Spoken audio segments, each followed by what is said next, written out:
Someone said it's like dyslexic related, but I don't know. Dave and Matt's all the same, like Bob, Frank. I mean, it's different though. Like I should be better at that. I should. I'm not. Welcome back, Inebri-arts. This is a seemingly rare in-studio recording now. We do more and more on Zoom all the time. But we are here with Dave G, not to be confused with Matt G, who's a total different person. I don't even like that guy. I don't even know who the fuck that guy is. So I asked you, because I know you from the comedy shows, and we've been corresponding through Instagram, and it's just... Now I'm like so fucked up like that I'm going to screw it up and seem really stupid. That just shows up as Dave G. So is that a stage name? You said there's a story behind that. So yeah, so my last name is Gonsalves. I'll just say it here because one-time deal. Not like I'm hiding it. But yeah. The problem with that is my half-brother murdered a lot of people in New Bedford in the 04s and 05s. Shut and up. he ended up doing a 10-year bid because he got caught with 10 to 20 kilos of cocaine. Holy crap. And then he was on the DEA's most wanted list for 18 months. So sometimes I do open mics in New Bedford, and I just don't want them to hear my last name and go, pew, pew, you're dead. Yeah, for shit that I didn't do. Yeah. So I just go by Dave G. Oh, that makes a lot. Wow, that's crazy. So when people are like, why? I'm like, don't worry about it, because my last name's hard to say. Not a big deal. Not a big deal. It's my stage name, you know. It's funny because there's an open mic at the Vault in New Bedford every Wednesday. And I get pissed sometimes because the other comics are watching TV instead of your set, and like they'll pay you no mind. And Jake, who we both know, is like, "What's the big deal?" It's like, for you, it's $5 in gas. I'm risking getting murdered to tell jokes. Like, they can fucking pay attention for 5 minutes. Like, what the fuck? That's one of those things. Like a good friend of mine runs an open mic at the G Pub, which we were just talking about, and. I see them kind of popping up and they almost seem to like go through cycles. Where is the one at the Vault just a comedy open mic? Yes. Okay, because then they have like music ones, and then they'll have ones that you can literally get up and do whatever. Yeah. I don't like. I get it because if you do it on like a Wednesday and you're not gonna have anyone there anyways, who cares? But it's just like no one goes to an open mic that isn't performing. You know, it's not like people go like, "Oh, there's an open mic. Let's go and check out the questionable talent." Yeah, exactly. Sometimes if you're already there, you may sit it out, but not many people go just to watch an open mic. When I first moved to Plymouth, there was one at this bar called Luciosa's, which isn't there anymore, and I'm like, "This is great," and it was all like the local musicians on their essentially their night off, and they would all come down. And then, like, the host changed, and within, like, I don't know, 2 weeks, it was just, like, unbearably bad, where you're just like, why would anyone sit through that? And occasionally get ones that are okay, but some of them, you're just like, this is like, I hate karaoke. Oh, like, me too. Everyone's like, I love karaoke. I'm like, karaoke can be fun if you're singing, you know, and you're drunk, but... To me, it's just like, wow, what a way to drive people who aren't doing karaoke out of your bar. Yeah, it's got to be one of the worst things ever. That's so bad. But you're not a karaoke person. So, no. Now, my understanding is you have been doing comedy for a really... I was going to make a joke. It's not even, like, since, like, March? Yeah, February. That's crazy. Thank you. Because the first time I saw you was... 2 weeks ago? It was two or 3 weeks ago now. And I was like, damn, this guy could have headlined this show. Like, you crushed. Thank you. I did bring the crowd. Yeah, so you did. It was kind of cheating. So, but I don't know, because sometimes I feel like it's hard, because I feel like sometimes, like, a lot of people are like, oh, you know, does your family listen to your podcast? I'm like, no. No, they don't want to listen to me, you know. So I could see it being it's selective. Cousins around my age are very supportive. Like, one of my uncles came to a show, and he's very right wing. And when he came, I didn't know he was coming. I just posted it on Facebook, and he shows up, and I'm like, you are not going to like this. He goes, why are you going to shit on Trump? I said, no, because I'm a fucking asshole. And like one of my first jokes was about my ball sack. And then I looked over and I was like, you see why you're not going to like this? Like, but no, I appreciate it. I'm ahead of schedule is what people are telling me. So I'm trying to take it slow. I'm not asking for bookings. I'm not trying to swing the pendulum the other way. Everybody just releases everything. I'm 6 months in. You want to see my shit, come see me. I only have so much to release. Yeah, and it's really funny is like it's such a difficult thing now. Is like you have someone like Matt Rife, who people love to shit on now, that was like, well, I don't want to release my stuff, so I just release crowd work. Yeah. And now everyone's like, oh, he's a crowd work comic, and he's like, no, I'm not. But you don't want to put out your jokes, like but it's such a powerful thing. Like there's so many comics who've gotten mega huge, just from putting out. I can think of like half a dozen just off the top of my head. Yeah, there was a local guy who was just on the Tonight Show about a month ago. What the hell's his name? I want to say Jimmy. He was in the scene with AJ and some other guys, Jimmy. And he just did one of the late shows. I turned my phone off, but I'll look it up and I don't remember get back to you. But no, it's a powerful thing. But dude, I'm 38 and I dig holes for a living. I don't see a Netflix special coming for me. I don't care if one comes for me. Yeah, I know. It sounds crazy, but I've already accomplished my goals. I didn't think I could make people laugh like that in general. I waited till 38 to try this. So it's like... Yeah, but that's... And it almost makes me more powerful because I just don't give a shit. Look, that's hugely powerful. Like, I'm 50 now, and just the amount of time where people like, oh, you're so confident. I'm like, I'm not confident. I just don't care. Yeah, exactly. It's that's just I think that's just experience. But I mean 38's not that old, dude. Like, no, but there's a lot of comics in their 20s and late teens that are also starting out. Yeah and I mean, and that's kind of like the compare. And well, the thing that I always look at, because I mean we started this podcast almost 10 years ago. Inebri-art really got launched in 2011. So kind of like up to that point, I was kind of like spinning my wheels, and I didn't really know what I wanted to do or what I could do. I was getting divorced, and then I don't remember what I was watching, but probably some Marvel movie related thing. And they were talking about how Stan Lee created Spider-Man, and it's like one of the biggest properties ever to exist, and he didn't do that until he was 40. Wow, I didn't know that. Yeah, it was 68. He was 40 years old when he created Spider-Man and the Fantastic. He also kind of got screwed. He's super good. As far as money went at the end. He did, but it was. I mean, some of it is just like there was nothing to compare it to at that point. Like, that's true. It's not like he was just doing his job. I don't think he cared about the money. I just think he cared about being Stan Lee and known for being Stan Lee and was just happy.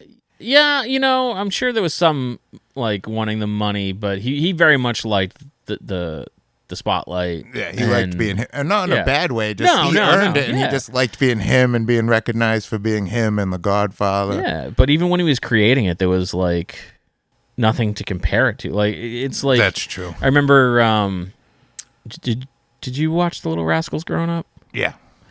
How like all of them or most of them like died like completely broke because there was no such thing as residuals, because the idea of reruns didn't exist. It's just like every time like the media changes, and we see it a lot now when like what was it, Scarlett Johansson got screwed because she was supposed to make a lot of money on the back end of the Black Widow movie being released in theaters, and it went right to Disney Plus because of COVID, so she got screwed out of a ton of money. It's just like every time technology like makes a huge advancement, it's just like people are trying to catch up, and the companies are like, well, you're trying to catch up, we're going to exploit the shit out of you. Yeah, I feel like it's happening to a lot of musicians now with the Spotify and the streaming. They're making almost no money off that. Yeah. So they got to charge crazy. Well, they don't have to, but they're charging crazy amounts for the ones touring that are tickets the and ones shit that like that. yeah, the ones that are charging crazy amounts don't have to. It's the guys that are like, the local bands that should be way bigger than they are, that get listened to a lot, are making like 6 cents a play if they're lucky. There's like a whole DIY music movement going on. We talked to a lot of those people. I was into the hardcore scene back when I was like 14, 17. In New Bedford. I grew up with the Have Heart guys. They're a bigger band from Boston. They're a hardcore band. I don't know them. I was into, let's see, the band I remember being like Slapshot. Oh yeah, huge. Yeah, Boston hardcore. Yeah. That's way Slapshot. back. That's hilarious. That's going back to like 89 ish. I went and saw Me First and the Gimme Gimmes. Yeah. So I just saw them maybe last month, and they came out on stage. And I'm like, oh, they're old. I don't like this at all. I feel super old right now. Yeah. Nostalgia's tricky when you're trying to catch it live. You're like, who's that old guy playing bass? Oh, the same guy. Awesome. But yeah, that's it sucks, man.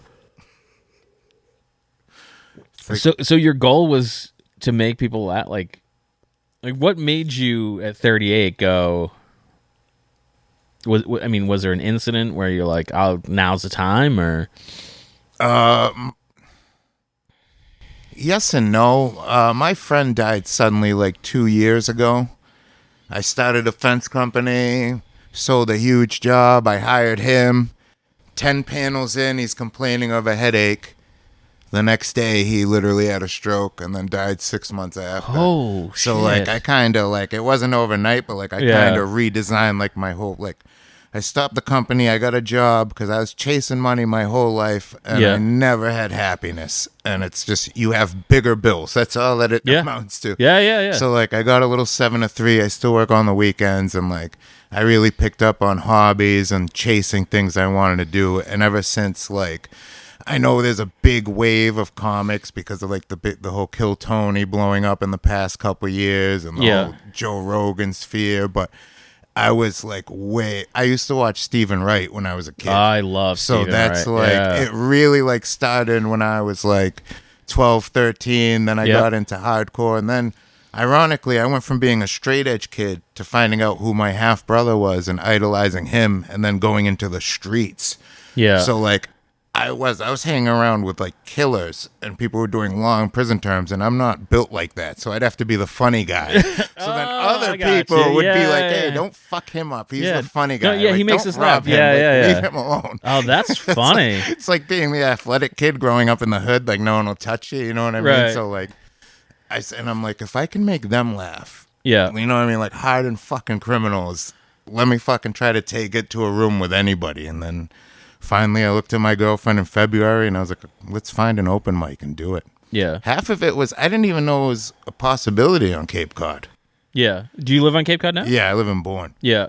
It's this, like, a real scene on Cape Cod. Shout out to AJ. Don't shout. No, fuck that guy. And Josh. And Jake. Those are the three. Okay, you can shout out Jake, because he's new. Fuck AJ. And Josh, Josh has been on the show, and we used to do a much better job of like recording all the shows that we put on. Yeah.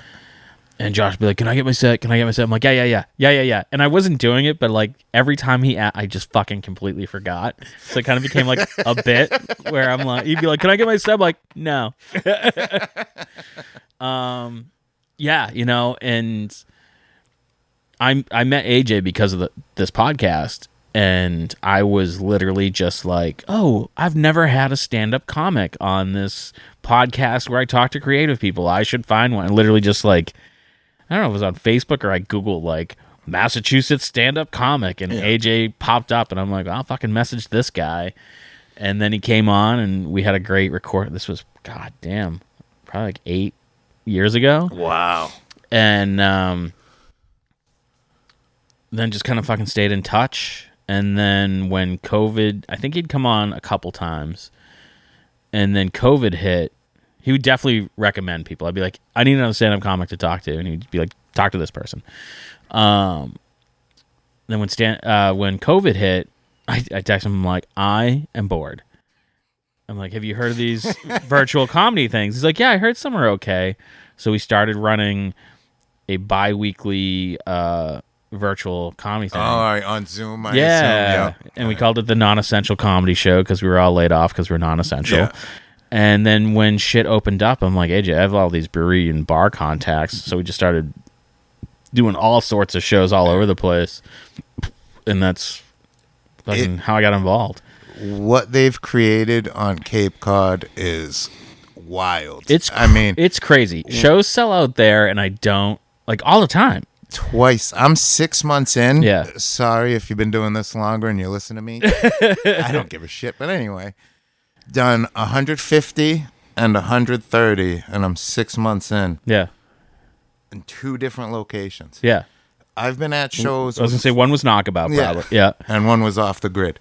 Okay. It's like there's times where we have enough capable guys now in the scene where we'll literally divide and conquer. Like there's a week coming up where half of our guys are going to Amherst and half of us are going to do Knockabout. Yeah. Like what he's created is amazing. It's like... Fuck him too, just because you said it. Oh, I'm yeah, on your fuck him. podcast Yeah, right now. But thank you and fuck you. Don't be nice to that guy. He'll start to expect it. But like he started Red Nun and then he grew it to Knockabout. And then Chris, why am I blanking on Chris's name? He stepped out of the game. I know him. Yeah, he left right before I came in. I know who you're talking about.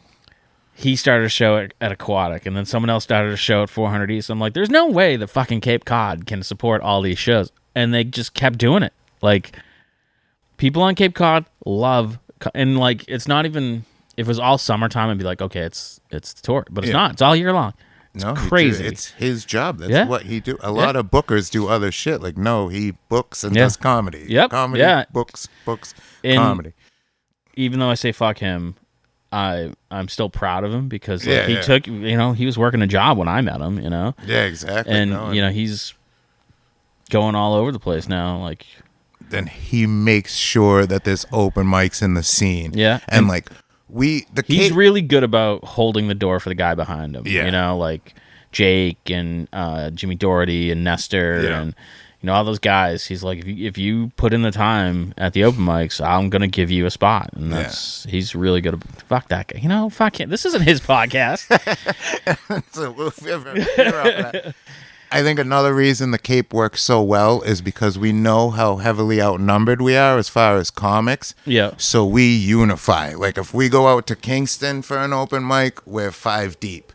Mm-hmm. We had some of us were booked at Nick's a couple weeks ago. Yeah.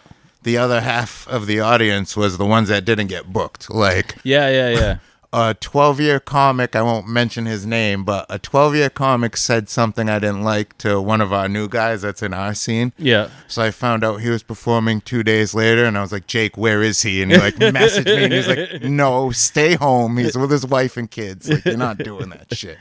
But like the Cape Cod guys are really unified. Right now, everything always changes, but we're really That's unified. something else I've learned is there's a lot of drama. Yeah. Well, this person said that. I'm like, I don't care, man. Like, I don't get involved in that shit. Yeah, no. So we stick together. I think that's why the Cape scene is working so well. Yeah. And, but I didn't even know it existed until I stumbled across it. It's, and I don't know if it's a Massachusetts, Boston, New England thing, but I literally started being involved because I was bored, and then the more I got involved, I'm like, there are so many fucking funny people around. Like, where have they been the whole time? And it's just people don't look for it. They more stumble across it and then go and then be like, I don't know, who these people are. But there's some killer people out there. Yeah, the first open mic I went to, I planned on signing up, and I was like, oh, fuck, I can't do that. And then, like, I think it was like the third or fourth, I saw this guy absolutely eat shit. And I was like, I am in. Was his name AJ Haypenny? No. I wouldn't say his name, but he tells stupid fucking riddles all the time. I think one of my favorite, and it's unfair, but I love to say it to him. Josh Adams, Cape Cod guy. We were doing this show in Weymouth at Barrel House Z, and there was like some sort of like company Christmas party or something going on in like the next room, and the woman running it was like her company. She like poked her head and she's like, "What's going on here?" We're like, "Oh, comedy." She was like, "Can we come?" And we had sold so few tickets. We're like, "Yeah, like an audience, great." So she dragged everybody over there. So Josh goes up, just like opening, hosting kind of thing. And within 5 minutes, all 30 of them walk out. It was fucking brilliant. Was he doing his Jewish material? I don't remember. I think it was literally just like they didn't even give him a second. Time of day. It was like he didn't kill with the first "Hi, my name's Josh Adams," and they just fucking like some were at the door waving people out. It was fucking. He's like, they weren't even supposed to be here. Yeah, it was fucking horrible. It was so funny. I love one him. of my favorite. Yeah, he's such a good dude. I've seen him destroy too, so I can say terrible things about him. But something that you said that I really love and can relate to is that you were like, I have to do more fun and stop chasing money, and that's kind of how I ended up here. I was working. I worked at Home Depot. Yeah. And they were trying to push me into, like, it was like an overnight management position, and then, assistant store manager. Like, they're like, oh, yeah. We're grooming you for this, blah blah blah blah. And I was fucking miserable. I was having chest pains at work. I fucking hated life. And Inebri-art had already started, but it was running maybe once a week, probably more like once every other week. And there was a position open, and they're like, you got to put in for this, you got to put in for this. And then I had car trouble. I only lived a mile from the store. So I was walking home, and just on that walk, I was just like, I don't want to work here. Fuck this place. And like, just from that walk home, like my life changed in that like 20 minutes it took me to get home. Just because I was like, I'd be making a shit ton more money, but I'd be fucking miserable. Like, why? Why would I do that? And it literally never ends. Like, it was half self-epiphany and half of it. I was working for one of the richest guys in Easton. His name is Dave Howe. He did, just to give you a slight idea, his company did the groundwork for the Encore Casino. That bill was $250 million. Damn. He's an excavation company CEO. He already owns the equipment and trucks, and he's just moving dirt. Yeah. So after you're paying he's paying people, someone to move dirt. So and that's one of his 4 companies. Okay. Yeah. His wife was taking his Bentley so much that he bought her a duplicate Bentley.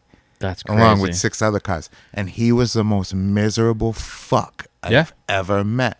And not even to me specifically. He was actually nicer to me. But like, and it was that. I'm like, dude, you have $10 million in cars just sitting there, and you're still mad about everything every day. And it was like, I worked with him for a decade. So I saw him go bigger and bigger and bigger, from driving Mercedes to Bentleys to commercial flights to owning a private jet. I saw his climb, and he just kept getting more miserable. I'm like, fucking why? Because you're right. It's more built like, I was, you didn't have to buy a fucking jet. I was watching that, and then it was around that same time, like a year later, my friend had passed, and I'm like, I'm chasing money. It's never worked out for me. My boss was chasing money. Didn't seem to work out for him. He's a miserable. And then when you're rich, side note, everyone around you just is a leech and hates you and doesn't like you for you. I've seen his own family members say the worst things about him. Yeah. So it's like, yeah, it just when people are like, money doesn't buy happiness, like it buys like it just buys stuff. Yeah, you know. like, so right now my life is to where my weekday job pays the bills. Yeah. And my weekend jobs are the extras. So I go as hard or as little as I want. I want to go to a Bruins game, do a quick $300 job, blah, blah, blah, blah, blah. But I'd rather chase hobbies now than chase money. Yeah. And yeah, it's so much. My job is so weird. Like, people are like, what do you do? And I'm like, ugh, I don't even know how to begin to fucking explain it, you know? And so, like, I kind of made up, like, this elevator pitch, and I'll be like, oh, you know, I promote and produce events at bars, breweries, and restaurants and create online content, which is exactly what we do. And people go, oh, what does that mean? You know, because it sounds like nonsense. Yeah. And then you start breaking it down, and there's two types of people. People who are like, wow, that sounds like it's super fun. And other people who are just, like, judging, like, well, do you make a living at I'm like, do I look like I'm starving? I'm a fat guy. Like, I definitely don't own 2 Bentleys, but I'd say I'm like 70% happy, you know? That's what counts. Yeah, you know? Most people can't say that, you know? I'm happier now than I've been in a decade. Yeah, for sure. I mean, when I worked big box retail, it was a fucking nightmare. I hated everything. I could imagine. And then I worked marketing for a stainless steel company, and that was so much better. And like, I remember like my 90-day review. They're like, how do you like it here? I'm like, well, I haven't seen anyone cry. And they laughed. And I'm like, I'm being 100%. That was like a weekly, if not daily occurrence. You know? At the depot? Oh, God, yeah. All the time. And it was such a better work environment. But it's like, I'm trying to help sell stainless steel screws. And, you know, they're like, oh, we need to sell more shackles. I'm like, I don't know what they're used for, man. Like, can someone tell me what that does? You know, I'm 38. I don't think I've shackled fucking anything. Yeah. They're like, this is a turnbuckle. I'm like, does it involve wrestling? Because otherwise, I don't know what it does. So yeah, it was. I wouldn't say it was fulfilling, but it was coming from what I was doing. It was such like it literally felt like I was on vacation, because it's like, at Home Depot, they paid you very little, but like it was like an abusive relationship where you're like, oh, they only hit me because they love me, you know, that kind of thing. And they just kept like trying to get more and more out of you. And then this other company, you're like, I'm so bored. I feel like I've worked 2 hours this week, because you're sitting at a desk and you're answering emails, waiting for emails to come in. And so I've now kind of swung back in the other direction where I work constantly, but it's for myself, and it just I get to do what I want, and I can be like, I have a super weird idea. Let's see if we can make money at it. And that's awesome. First of all, being able to work for yourself full time. Yeah, it's stressful, but it's, again, you know, it's one of those. Who am I going to complain to? No one from work will be listening to this. I have a fucking do-nothing job right now. It's great. The last guy was like 60 years old, and he did maybe like 10 hours of work a week. Yeah. So now I do 30 hours of work a week and look like a fucking hero. This guy's amazing. He's fat, but we see him working. Like, we don't get it. Like, this lady last week, she goes, you're so large, but you work so hard. She goes, how do you keep the weight on? I'd be like, wow, Jesus. What a cunt. You got a point, lady, but... Yeah, but you don't have to say it out loud. I know. Old people don't care. That's why they're the best. Yeah. And the worst. Yeah, I ever do nothing. I got myself a 7 to 3 that I can sneak out at 2 p.m. and just focus on comedy and fishing and life. Yeah. I mean, that's... You really don't. Getting divorced, and I don't mean this in like the stereotypical, like, oh, my wife took everything, blah, blah, blah. But like, I split up with her, moved into like a studio apartment, was trying to get like back on my feet and whatever, and ended up like moving around a bunch. So every time you move, you're like, well, I don't need that shit. I don't need that shit. I'm not moving that anymore. And then I got to the point where I'm like, I need like a bed, food, something to keep me occupied. And, you know, it's like Yeah. you really don't need a lot. You know, if you have something that you really love, do that thing. You know, you don't need a private jet. Oh, that's it. You know, I used to tell the guys I work with that were always obsessed with chasing money. It's like, listen, my kayak's $800 and my boss's boat's $8 million. yeah, But I'm on my kayak 3 times a week, and he's been on that twice in 4 years. yeah. Or they. So it's like, I know guys who'd who's be like, really enjoying themselves at the end of the he'll day. be like, oh, you know, I bought this reel. Oh, I bought this other like, what was wrong with the first one? Oh, this one's better. You're not a fucking professional fisher. Yeah. You know, like you throw the shit back most of like just enjoy. Stop spending money on shit you don't need. Yeah, no, it's such a peaceful place, dude. I mean, other than my electric bill doubling overnight a couple months back, it's fucking. Yeah, that's I'm at a good place in life. friends of mine. Do you know? Have you been to Rod and Rail? Yeah. So friends of mine own that. Oh, okay. And they made a post the other day, and it said "F you Eversource." I'm like, oh, there's gonna be a story behind that. But apparently they shut off electricity on the street for some reason. Oh God. So, but yeah, I mean, no one loves the electric company. So fuck those guys. So, not to sidetrack, but my brother went on the run after a bunch of stuff. Yeah. When everything hit the fan. What I didn't know is he had moved to Georgia and used my ID. And he had an electric bill there as well. That's so like he crazy. goes to jail, and then 6 months later, I'm getting all these bills from a Georgia electric. I'm like, I've never lived in Georgia my entire fucking life. They're like, nope, your name, your social security, your birthday, and he looks like me too. Like I'll find a picture. Oh yeah. So they're like, oh, like. Yeah. It's not me. I've never lived there. I had to battle for like 6 months, show them employment records. Right. It's like, I'm not living here Yeah. making dog shit and then having a separate life And down commuting to there. Commuting to Atlanta every day. Yeah, that's crazy. Yeah, I've people talk about like, oh, you know, this online person stole my identity. I feel like that's probably way more common. That is most of them. It's Yeah. always someone you know. Yeah, it's like I was listening to this podcast, and it was like this girl, when she became an adult, I trying to get a college loan or some shit like that.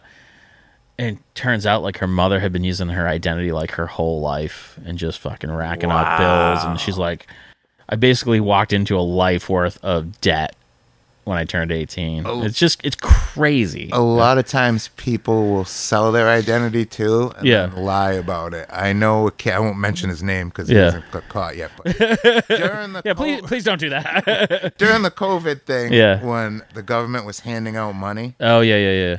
he was telling people, hey, you give me all your information and I'll get you a check. He wasn't telling them how. He was opening up fake businesses. So he was literally taking $5,000 a whack from them and giving them $500, and they were happy as shit. And meanwhile, he took like 80% of it. And the cops are coming after them, not him. That's crazy. So yeah, a bunch of people were selling their identity during COVID. A bunch of people, like dozens, and That's crazy. and that's just in Wareham. I don't Yeah. mean globally. Like I know dozens of people that. Yeah, fell for I that. can't. I think we're gonna be hearing for like decades of stories of like the COVID fraud, because they were just trying to keep everything running. They were just throwing money like at anybody. My buddy who owns a legitimate construction business was like, "Dude, do it. Like, go get the loan." Yeah, I'm like, "I don't need it. I install fence. I have a digger and a truck. Like, yeah. done. I don't need." It's like, just do it. Don't worry about it. Write it off. Just do it. I was making so much more money on COVID. That was like the sentiment is like everybody just tried to get those loans and they were approving them so fast. They were doing zero due diligence. The other interesting thing, I interviewed this guy, Jesse Crossan, I believe is his name. It's probably pretty close. And he's like a TikToker, and he's one of the first guys, at least that I was aware of, that was kind of doing like these. This is what it was like when I was in jail, kind of TikTok. Yeah. They're a fucking dime a dozen now. But he was really interesting because it wasn't just like glorifying the lifestyle. Yeah. He was like, I got my life back on track, and I'm trying to get out, and I got out, and this is, I never thought I was going to get out. And it's this whole story. And so he was inside during COVID. And he's like, the violence and hostility during COVID essentially dried up partly because they're keeping them more apart. But he's like, everybody inside was getting the $600 too. Yeah. He's like, so suddenly everybody had money. Everybody had commissary. He's like, so why are you going to go fuck some guy up when you have everything you need? Yeah. No, and it's just one of those like, oh my God, that's such the perfect example of like, give people the basics that they need, to survive, and then just find out what you like, Yeah, that's it. Yeah, I could do 5 hours on turning myself around at the right time. Yeah. I was literally 10 minutes late to a double murder one time. Holy shit. That's crazy. He beat the case. I can talk about it. It wasn't his fault. If you want to go that route. I'm curious. Yeah. You can't just bring that up and be like, well, see you later. I know, but I'm all over the place. Yeah. And you've heard my comedy, so I like here, there, no segues. That's how this podcast rolls. Great. So I had a voice actor. Do you know Invader Zim? Yeah. That dude was on the show. I'm not going to be able to recall his name. And all we did was argue about Star Wars. Like the whole had Snyder on, too. Oh, D. Snyder. Yeah. That was so I'm like random and weird, and I can't even take credit for getting him on, but it was awesome. That is awesome. Yeah. So. I loved his horror movie he did years ago. Oh, yeah. What the fuck was that called? I still remember the front of the DVD had the woman's face stitched up. It just got to me. Oh, the hell is that called? Strangeland? No. That might be it. Strange. That might be it. Strangeland. Did you just get that right? If I do, that's my one smart thing of the week. I shouldn't have fucking wasted impressive it on as shit. I can answer that text later. That's not important. I got to Google this. D. Snyder horror. Come on. While you're doing that, so. Oh, so yeah, double murder. I grew up with this kid. I call him my brother now. He's closer than my actual brother is to me. Like me and him were homeless. Fuck we slept you. in a car It together. was Strangeland. It was Strangeland. Yeah. Wow. Nice pull. Can't believe I wasted my brain power on that. I only have so much brain power a week, but it's Friday, so fuck it. I'm at a bar. I call my brother Rich. He's like, I'm just home right now. I'm like, oh, good. It's 12:50. It's about to be last call. I'll shoot over there. We'll come smoke together. Blah, blah, blah. Now, at the time, his girlfriend's parents owned a motel, so he had a room, and he was like the maintenance man there. Yeah. He had gotten $5,000 because his grandmother had died. So he's young and he's dumb and he's telling people in a motel that he has $5,000. So, that's really dumb, but okay. So I hang up the phone. Yeah. I take my last call drink. I'm with my other buddy. I'm like, all right, let's go. Call Rich. No answer. Call him again. No answer. And everybody has that one person in their life that they can call 24/7, and if they don't answer, they'll call you back in 5 minutes. Yeah. So I'm like, oh, shit. Like, I already knew something was wrong. Yeah. So I get in my car, I grab my buddy, we head over to Wareham. I pull up on the motel. It's called the White Pines Motel. 10 police cars, 10 police cars, caution tape. Yeah. My buddy's in the back seat. So in my head, I'm just like, okay, I don't know what happened, but at least I know he was the aggressor, not the victim. Right, yeah. And the next morning I wake up and it's 2 people found out that he had the money and tried to rob him. And one of them had pushed him so hard he broke through the neighbor's door that was across the hall. No shit. That guy had a knife on the table, so he literally looks at the guy who's just sleeping in bed, goes call 911, and just stabs both the guys to death and just waits for the police to pick him up. Stayed in jail for 6 months and then beat the fucking case. No shit. And if I was 10 minutes fucking earlier, I would have been in all that fucking mayhem. But I was like, you know what? Let me take a last call drink with my other buddy. Yeah. And fucking, So I've had a couple of those. A buddy of mine, and I don't mind saying this because it was in the newspaper and he was involved in the article, had a not dissimilar adventure recently. Not that he was bragging about having any money. He just woke up and there was a guy in his house. Oh, fuck. And the guy's like, Jesus wants to meet you. And so then he's telling me this story. He's like, and the guy hit me with a table, so I hit him in the head with a hammer. Oh my God. And I'm like, is the guy still with us? He's like, yeah, he's in prison right now. But yeah, it's just total random coincidence that this guy just wandered in. And the guy's like, I don't remember anything. I've been off my meds. I hadn't slept in 72 hours. And oh, that's what scares me the worst is the crazies. Like the big bad guys, that don't bother me. But when you're in the middle of the street screaming about Jesus, like I'm not going anywhere. Well, when you're crazy, you're just crazy. You can't, like... You're not going to feel bullets. Yeah, you're not going to feel bullets. I mean, like, a big bad guy, you might be able to... You can at least be like... He either wants money or power. When you're crazy, God only knows. Or go get him, cops. Yeah. You're still going to be afraid of police, not if you're crazy. Yeah. I worked in Brockton, and frequently you just have these moments where you're like, get the fuck out. Like, why is this happening to me right now? Like, some woman was trying to get into my car when I was stopped at a stoplight. And just some guy on the corner was yelling, go on, get in. I don't care. And I'm like, I don't want any part of this. I'm like, I don't want any part of this. I think I just have that face where people are just like, no, that's never happened to me. That's you're a big dude. Hilarious. And I mean, it was just like, I don't, no, I don't want to be involved. Just get in his car. That's so it's just fucking nuts. Only thing that's ever happened to me, not even like that, but I was in Brockton, made me think of it. You know where the Foxy Lady is and that Lowe's over there and that set of lights. I pull up in my work truck and this car is steaming.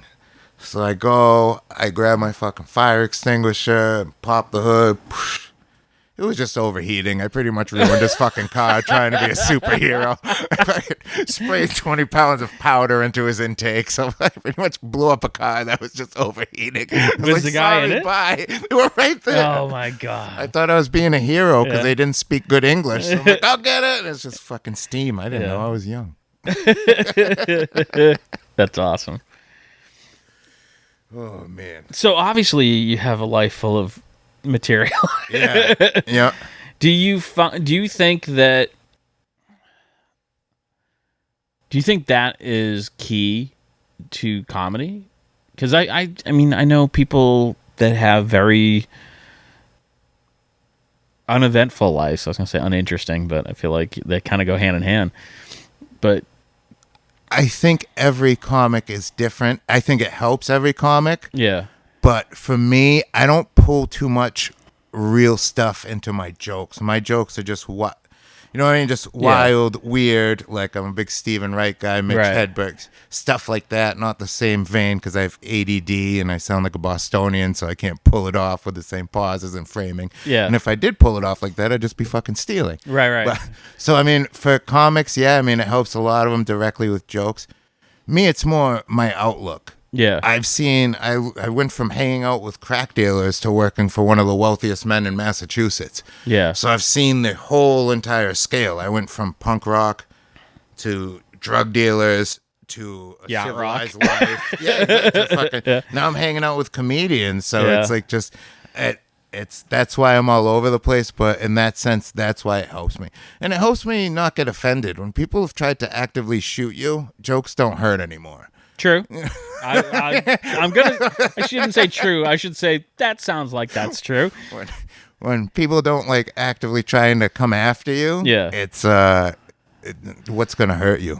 I'm very much you should live life and get all the experiences you can, but I don't think I need a gun pointed at me ever. No, not good. I can put that up there with never happened, don't need it. Not a great time. Yeah. That's insane. So what's next? Like what I mean, are you've hit your goal, but I mean, now you would have to move the goalpost, right? Like, I mean, what is your next? Yeah. So I did 150 people. I did well. And, I did that show that you did and moved. Thank you very much for moving that instead of canceling that. Well, I mean, we had 30 some odd tickets sold at that point. I'm like, there's no fucking way I'm canceling this. And I sold 30 tickets of those. So my next step is 200 people on a show that's not mine necessarily. Yeah. I'm not saying that show was mine, but I had a month to prepare. Yeah, the yeah. other ones that get thrown on last minute. And then if I can prepare, I want to sell 50 tickets and I want to do a room full of 150. And I just want to make it to a year. And then that's when I'm going to start posting the quality shit. Yeah. I'm in no rush. Like, I don't want to put out everything I have as it comes out. And this is one of those things that I see a lot of young comics, and young, I mean by inexperienced is probably the better term. And I don't have a good answer, but is to grow. I mean, the idea is like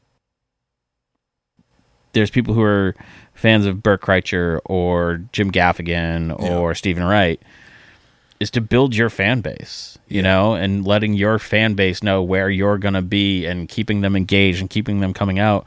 Like the 30 tickets you sold, I'm assuming that was a lot of friends and family. Yeah, I do it on Facebook and through different groups. I do advertise to sell tickets. Yeah.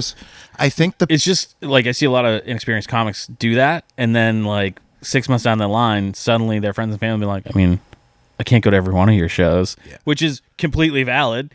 So the one we did together, only 4 or 5 out of the 30 were repeats. Okay. From doing all these different lifestyles. Yeah, like, you have a lot to pull from. Sure. You know what I mean? Yeah. Only one of my black friends has come to see me so far, and they're usually late to things, so it's understandable. But like, but you know what I'm saying is like you don't want to. You want to grow a fan base. You don't want to necessarily pull all your friends and family. Exactly. No, exactly. So I think the pendulum is really going to swing back to quality of content other than how fast it gets put out. Yeah. Because now everyone can just put shit out fast, so it's just bleh. It's just all mush now. Yeah. It's like, as far as the big podcasts go, you know what I mean? Even the best of the best guys, they have... way to shit on my podcast. I didn't know you had a room of 10 editors. Like, no, the big guys like Bert, Tom, whatever. Whatever genre. I'm not... The guys that buy a house, they're like, that's my podcasting house. Whatever genre you want, not necessarily those guys. Once you have 10 editors and advertising, it's shit. You're working on a schedule. You're trying to pay those guys. You're not worried about quality. You're going to sit down for an hour and a half, and whatever comes out of it comes fucking out of it. You're not going to redo it. And when you're on that level, you should try to produce better shit. Everyone knows who you are. You don't need to advertise yourself anymore. Right. Yeah. Yeah, and it's just like sometimes, and like I enjoy Burt Kreischer stand-up. I like some of his, I don't really listen to his podcast, but like he's got the YouTube show. Yeah. Love the YouTube show.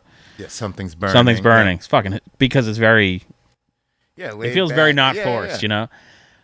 But man, is he a fucking horrible ad read. Just like, anytime he does an ad, I'm like, I'd want my money back. I've heard people say horrible things in an ad, and I'm fine with, but Burt Kreischer, I'm like, wow, he's a terrible ad reader. But so yeah, I am. You're right. You don't want to overuse your friends and family, because then that 20 turns into 5, turns into I've heard your shit before. No thanks. But at the same, I want to try to grassroots it, like almost like a punk rock vibe. Yeah, no, and like, that's such come see me. You're not gonna get my shit over here. You got to come see me first. And that's like my kid is an artist and is doing commission work online, and I'm always like, you need to collect their email addresses. And they're like, I'm not going to email them. I'm like, I'm telling you now, you're going to regret it if you don't.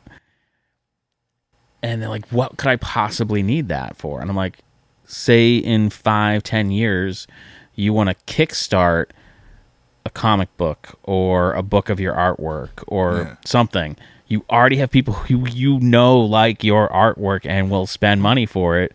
They can be like, hey, kick me $5 and I'll send you stickers or whatever, you know. And you know what's funny? The people who will support you, it's never the people you'll expect. Like every time I have a show, it'll be someone I haven't seen for 10 years. And it's like, oh, well, I saw you put your poster on Facebook and I can't find your clip, so I got to come see you. Yeah.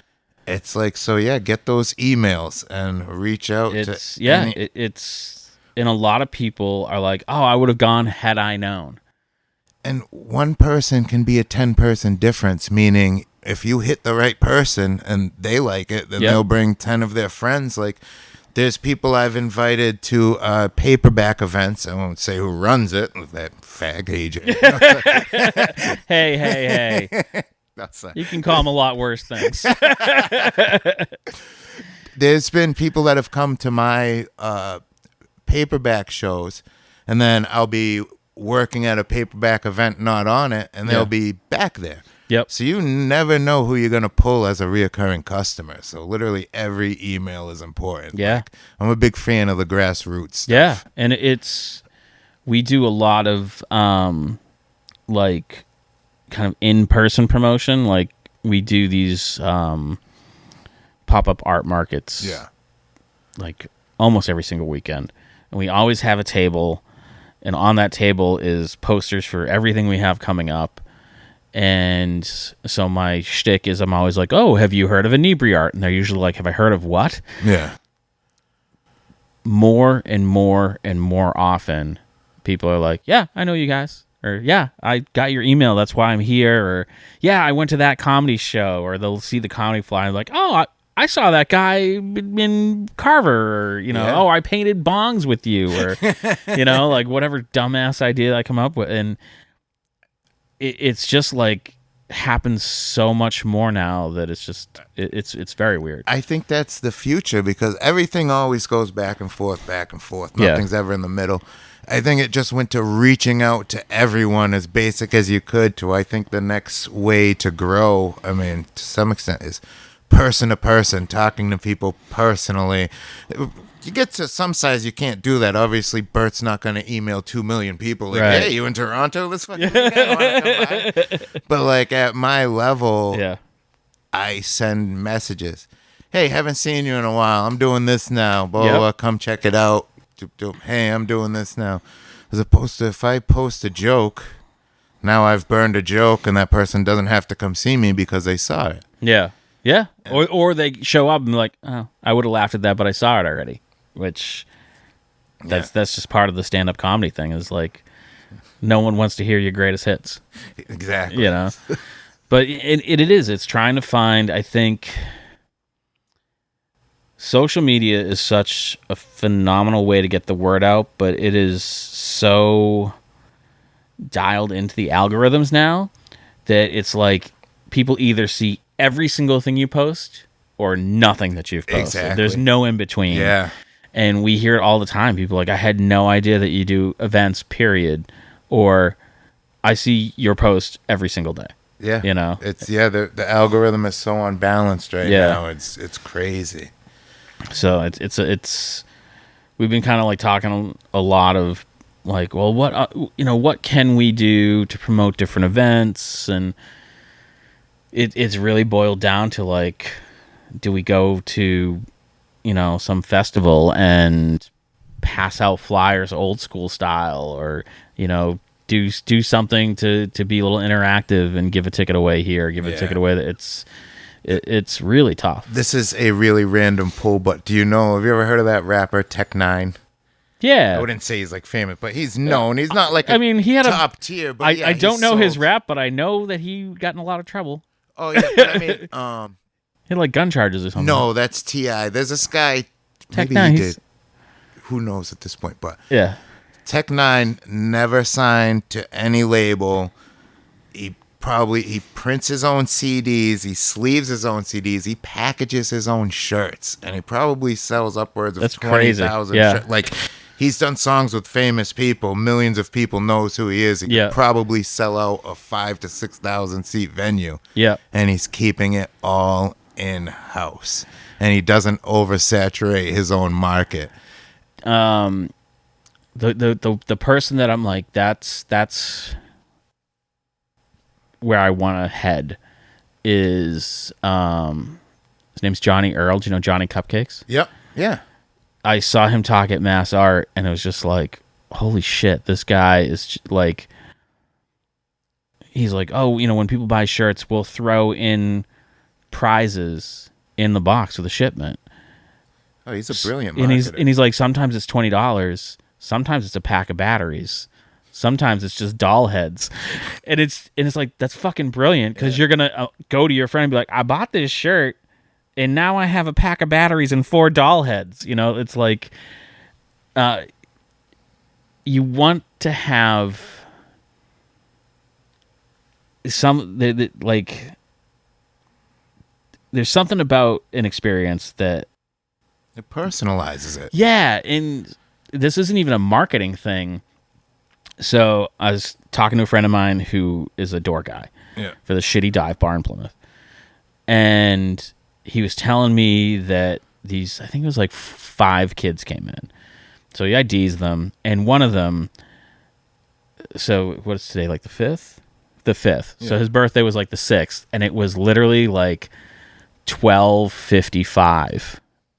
He made the kids stand outside while his friends ordered shots, sat them at the bar or at the table right inside the door, and waited for him.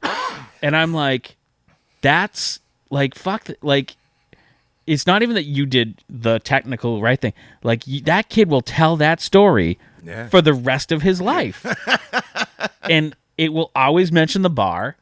And like, I mean, like, that's the kind of shit that you can't plan, really. It's like, it's I'm like, that, I wish I had that story for my 21st birthday. Fuck it, I'm gonna start telling that as a story at my 21st birthday. Personalization has to integrate with marketing a lot more. Yeah. You can get anything you want. One shoe doesn't fit all anymore.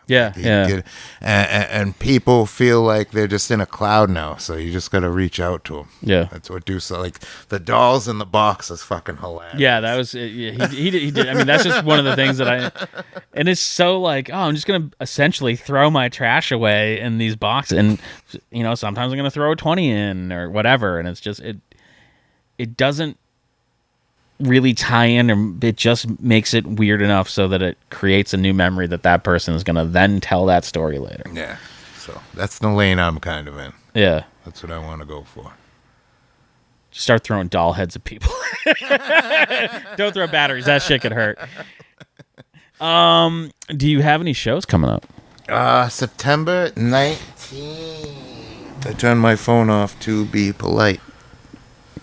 September 19th. It will be at Knockabout, which is a great venue. And the headliner, I am getting his name because he is good. Everyone's good. They're all better than me so far. My goal is... Except for AJ Haypenny. Yeah. Fuck him. Yeah. Someone's going to clip just that part, and I'm never going to get booked again. You know what's funny? Every local comic that comes here and shits on him. That's how you know he's a good dude. That's so funny. Yeah. I'm opening for Liam McGurk. Liam's September very 19th. funny. Yeah. Did he just win Boston? He won. Yeah. He's very funny. So I hope they put me first because I like burying the person behind me. It's a point of pride. It's just a comedian thing. I'm not trying to be a dick. You want to do better than the person after you. Have you met Jack Hall? Was it Jack Hall? I think it was Jack Hall. He was doing one of our shows. And he's like, I gotta go to this other, show like comics do, and all of a sudden there's like all this all the comics are like, and I'm like, what's going on? They're like, Kumail Nanjiani just dropped in and went up before Jack, and I'm like, woof, that's not the person you want to follow. Holy fuck. Yeah, so I text him the next day. I'm like, hey, how'd it go, man? He's like, not as bad as I thought. I'm like, all right, well, good for you. Yeah. You have to play into it at that point. Oh, yeah. Like my second or third show, I went after this girl named Gabby. And she's from Providence. The name sounds familiar. I don't want to say her last name wrong, so I won't. I'm so shitty with names that it's so it doesn't matter. Gabby, this or that. Yeah. But she was so fucking good the whole time. I'm like, fuck. And then when I went up, she was wearing like a low-cut shirt. So I was just like, what the fuck am I supposed to do with that? Like, she's funnier than me, and I can't show my gut like she can. You just have to play into it when someone buries you. You start getting offended. That's when you lose. Yeah. You start worrying about, there's so many 1 year. Because what are they going to do? Not go up and try their best? Yeah, that's It's like, it's just, you hear, as a new guy, it's cool because I get to have a new guy's perspective on a comedy scene, but at my age, so I Yeah. get to see a bunch of people act dumb, Yeah, basically. And like, so many fucking people are just think they're better than the next guy, and they're not. So many people think they're fucking 8s when they're 3s. and comedy is so subjective that you could be an 8 to one person and a 3 to someone else. I'm just talking about experience. Oh, I'm not even talking about like literally people Yeah. who have 4 minutes and 50 seconds asking, why aren't I getting booked? I've never once asked to get booked. Yeah. When I do, I make sure I fucking go and mash out, and that's all. Like, once you start worrying about all that shit, you're losing. Yeah. Once you get in your head about who's better than this guy's getting booked, I'm not, then you're going to start changing your jokes for the sake of booking and not for the sake of how you want to say your jokes or what you want to say. There's something about your, like, being genuine is important, but kind of your intent boils through. And when we started really focusing on Inebri-art as like a business, not even really started, just started to try, I should say. I was looking at it as like, this is going to be my way out of Home Depot. That was like the plan, quote unquote. And it struggled and it struggled and it struggled and it struggled. And then I was kind of like, well, I'm fucking stuck at this stupid ass job for the rest of my life. And then it just became, what can we do that's fun? What can we do that's cool? How can I get, my friends who are artists more exposure, and not like this bullshit, like work for exposure, like actually exposure. So they're going to make some money. And, that's when everything like fucking started to turn around, and people started hitting me up. And, I've had like the Chamber of Commerce, like be like, hey, can we have a meeting with you? And be like, wow. I guess about what? And they're like, oh, we, just want to see if we can come up with some ideas to work together. And you're like, I fucking guess so. Yeah. Like, I don't know what I'm doing. And me and my business partner, we say we just like bumblefucked our way into what we do. And it's just, once your heart's in it, it's more genuine. Once it's genuine, people buy into it. And there's just part of that you can't fake. Yeah. That comes through. That just people like, that's a guy I want to work with, or that's a guy I want to go see, or whatever. And it's so. Yeah, especially in comedy, because you're selling your personality. Yeah. You're selling your thought process. Yeah. So people are going to fucking figure you out really fast. Mm-hmm. Yeah, for sure. Yeah. There's been a few comics that I'm like, I don't know if I ever want to see that person again. I don't enjoy them at all. Yeah. Oh, I'll bully them right out of my fucking space. The Cape Cod guys are sticking together. There was one time when I talked to AJ and been like, if that person's ever on one of our shows again, I'm totally okay with them not. And I won't say who, because they're actually fairly well known, so I'm not gonna I did not enjoy working with them at all. And it's so tough, is like having that, it's a real it's not benefit, what's the word I'm fucking looking for, like privilege, to be like, that person sucks, I'm not going to work with them ever again. Yeah. And not for any other reason than I don't want to. And you get to choose. Yeah, and walk away. And people be like, but I'm like, yeah, I don't need that. I don't need that person. I don't need their business. I don't need their name. It's just to walk away and be like, no, thank you. It is a fucking joy. I wish. I end up doubling down every time. Like, you're not going to make me more uncomfortable than I'm going to make you, so you are leaving my space. Well, my job is going into everyone else's space and bringing others in there. So, I mean, it's not always a space. It's like some of the other. No, I get what you're saying, yeah. Just like, where you're like, you suck. I just have this weird, like, I don't want to call it a tick. That's a bad word. But, like, it's funny. My pet peeve, if you're pissing me off by accident, I'll let it go forever and ever and ever and ever. I've been with the same woman for 9 years. I can let shit go. But when I know you're doing it to try to get me, you got me. It's not the reason you think. I'm doing it because I know you're trying to fucking squirm me. There's three things that, like, Inebri-art really drives on. Is it has to be fun, because why the fuck else would we be doing it? It has to being everyone's welcome. And the third is spite. That rules. It's like, That go rules. fuck yourself. I'm going to show you otherwise. Those are 3 good rules. And spite, I don't, I'm generally a positive person, but like fucking spite fire. You don't think I make enough money? Spite can be positive though. Yeah, it really can. Spite's center line. Spite's how you use it. Yes. Many millionaires will say they've got that way because someone told them they couldn't. And that's so much. And I get asked periodically when I'm being interviewed, like what advice I'd give people, and I'm always like, my advice to someone who wants to start insert thing here is don't. Because if me saying don't is going to stop them, then they didn't really fucking want it. You're right. Because that's all you're going to hear the whole time is don't do that. You shouldn't do that. Why are you doing that? Oh, yeah. You have to be kind of a stubborn prick and just be like, you don't get it. Oh, I love Sprite. Jesus Christ. Yeah. I don't have any Sprite. I have a water. I'm a Dr. Pepper guy. That's my first lisp of the fucking podcast, so that's a win. I love Sprite so much. This girl cheated on me when I was like 17. Her kid recently turned 17 and said, "Oh, happy birthday, Mom." They're just talking to each other on Facebook. So I posted under the kids. I said, I was inside her first. Oh, shit. That's fucking harsh. That's 17 years of spite and waiting. That's fucking harsh. That's crazy.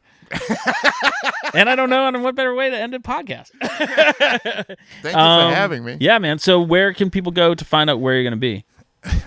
I'm David Gonzalez on Facebook. Okay. I know my legit government name. Nobody shoot at me, please. I'm the Bruins Luchador on Instagram. I know, even fucking weirder. Also the Bruins Luchador on Twitter.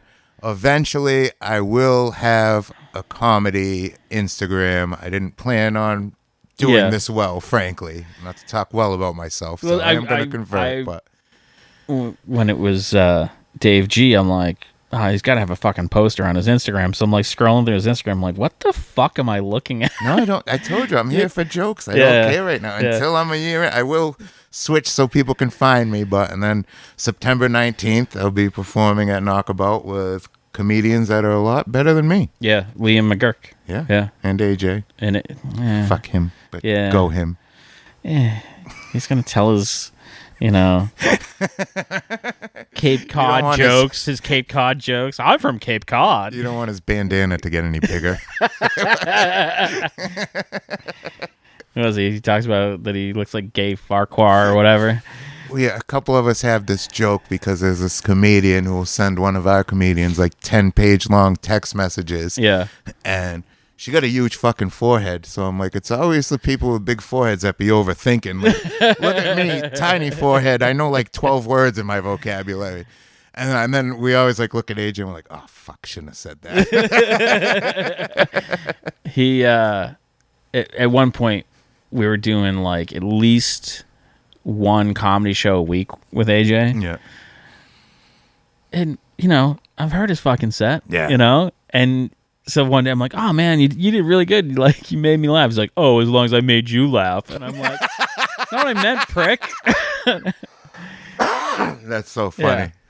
Yeah. I've heard your shit so much. Yeah, you hang out with the same guys and you hear them working on it over and over again. And then they deliver it one time and you're like, that was it. That was really good. Well, I can't thank you enough. This was good. Yeah, man. And there's no pressure. There's so much pressure as a new comic. Yeah, there's no pressure here. You got to do good. So-and-so's a booker. You can perform at the VFW in front of 7 old people. Like, do you think I give a fuck? You drive 2 hours to play at a VFW. Just let me do me. I love some of the stories that, especially AJ, because AJ's done some fucking horrible shows. Where they're like, oh yeah, there's only like 6 people. They're all sitting in the bar with their back to you, and you're just doing jokes to people's backs. And I'm like, why does anyone want to get into that shit? It's tough. Yeah. It's tough. Well, thanks a lot. Cool. Yeah, no problem, man. And so, listeners, we will catch you guys again next week. And thanks for checking out the show today, listeners. If you enjoyed the content today, you can go over to patreon.com/Inebri-art to support the show. You can join over there for just a few dollars a month and help us provide this fun content that you just checked out. You can also email us at Inebri-art.com with your questions, complaints, and concerns, or you can find us on all social medias at Inebri-art or at Inebri-art6 on Instagram. And also don't forget to check out our other shows, Bar Talk Podcast, Old Colony Cast, Inebri-art, and all the other shows on the Inebri-art Network, which you can find at Inebri-art.com. Thanks again for listening.